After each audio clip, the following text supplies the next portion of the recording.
everybody. It is Tuesday, so that means it is our lesson day.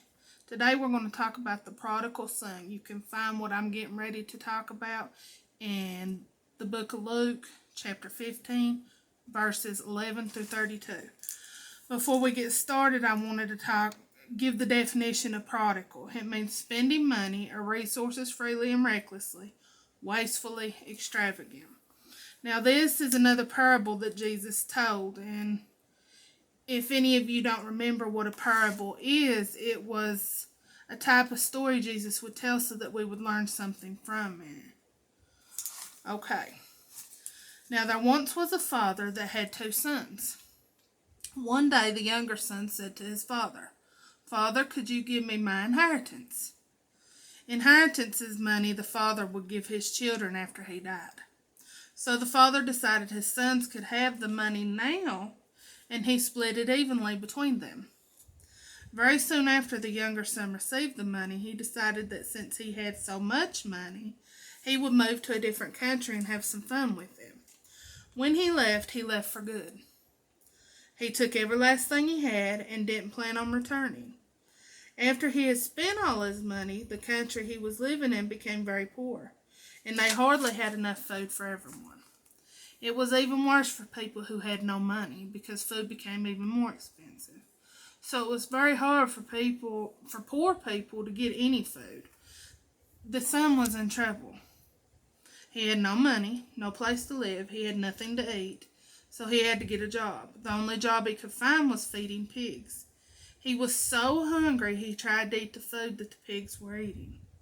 It says when he came to himself, he realized when he lived with his father, even the hired men had more food than they needed.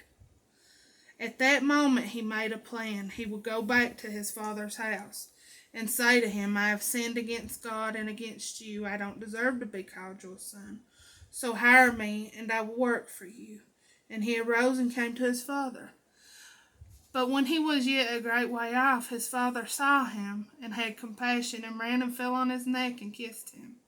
And the son said unto him, "Father, I have sinned against God and against you, and in thy sight, and am no more worthy to be called thy son." But the father said to his servants, "Bring forth the best robe and put it on him, and put a ring on his hand and shoes on his feet." And then they celebrated. The father said, "For my son was dead and is alive again. He was lost and is found." A little while later, the older son was working in the field and heard music and dancing. So he called to one of the servants and asked them what was going on.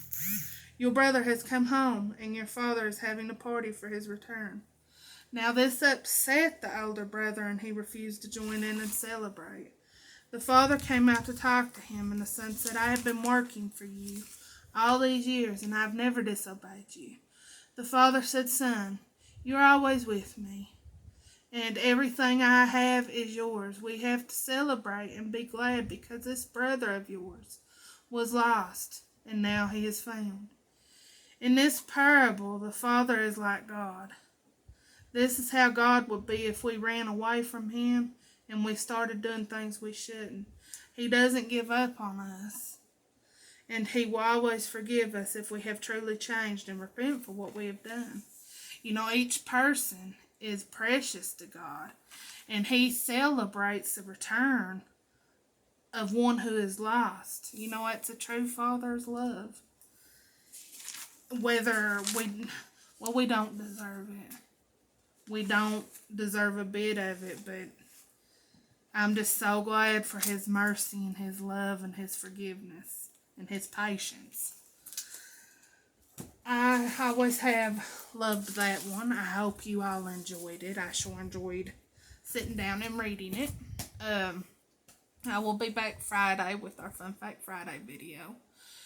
If you all would like to actually hear anything in particular, you can message me on here or write it in the comments. I would be glad to, anything in the Bible. I would be glad to, sit and study and talk about anything in the Bible with you. You all have a great week. Be safe and be careful. I love each and every one of you, and I will see you out Friday. Bye.